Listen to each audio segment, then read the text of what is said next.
Entonces, teniendo en claro estas opciones, uno asume un compromiso con cierta ansiedad de producir este cambio lo más rápidamente posible.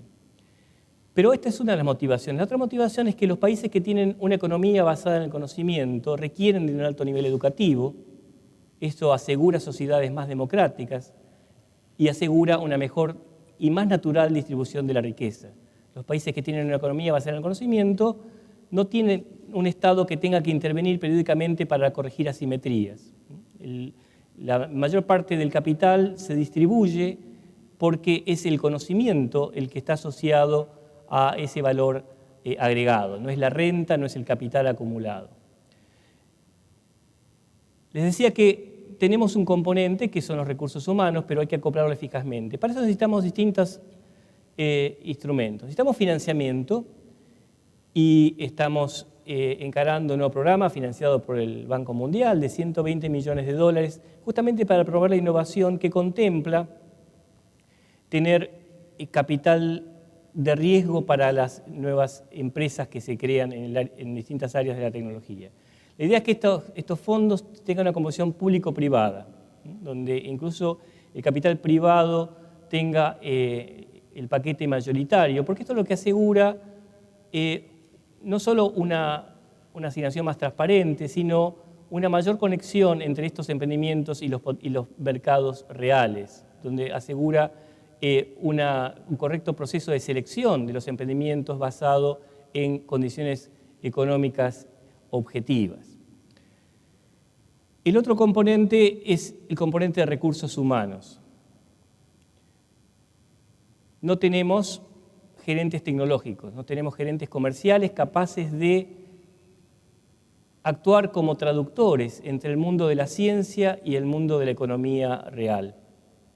Necesitamos gente que sea bilingüe, que sea capaz de entender por dónde pasa hoy el desarrollo tecnológico y entender la lógica empresarial, va a conectar con los inversores, elaborar un plan de negocios y convertir esa idea en una empresa exitosa.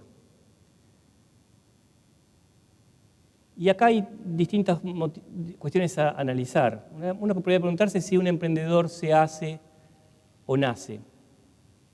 Y hay distintas evidencias que indican que hay un componente innato, que tiene que ver con lo que los biólogos llaman la conducta de aversión al riesgo.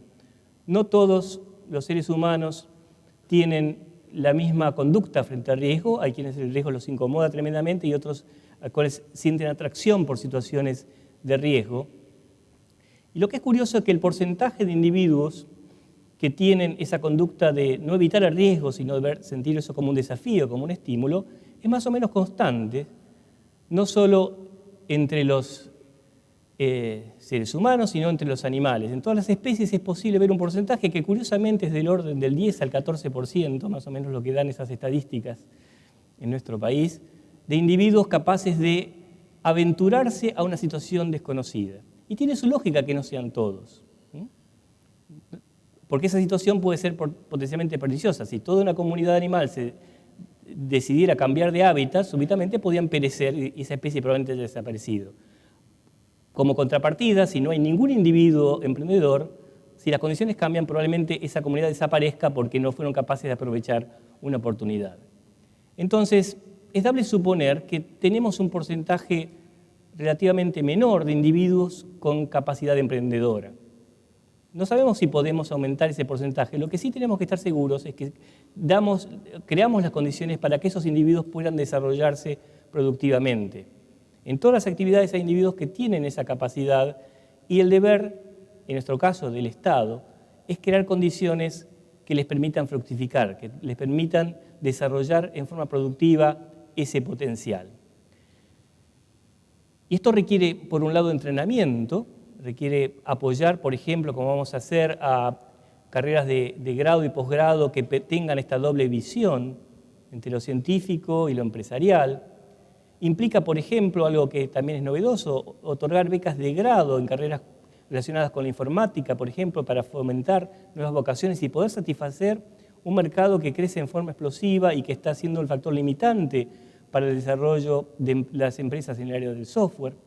Pero implica también un cambio cultural que hace a la legitimación de la creación de empresas como una actividad aceptable y encomiable en el ámbito universitario.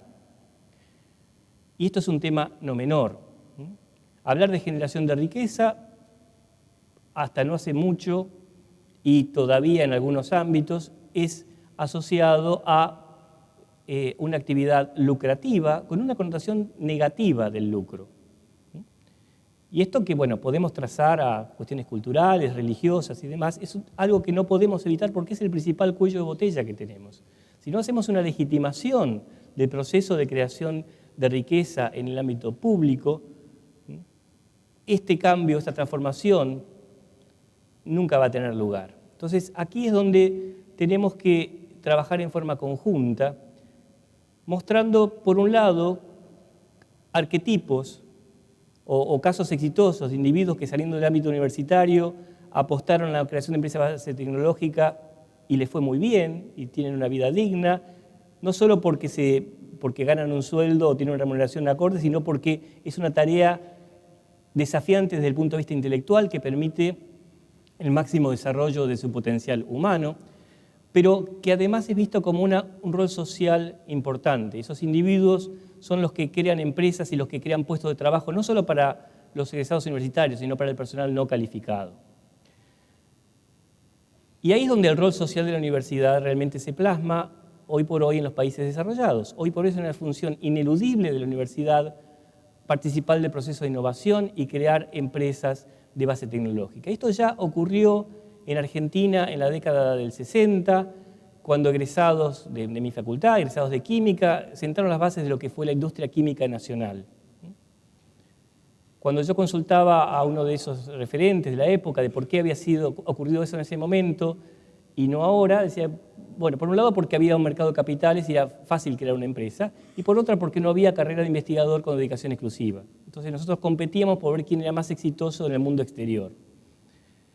En cierta forma, la creación de condiciones de trabajo que permiten dedicación exclusiva a la investigación, si bien nos permitió crear una base de generación de conocimiento de la cual podemos hoy aprovechar para este proceso que he mencionado, también significó quitar del mercado individuos con la capacidad de motorizar un cambio en cuanto a una renovación tecnológica que pudo tener lugar a lo largo del tiempo.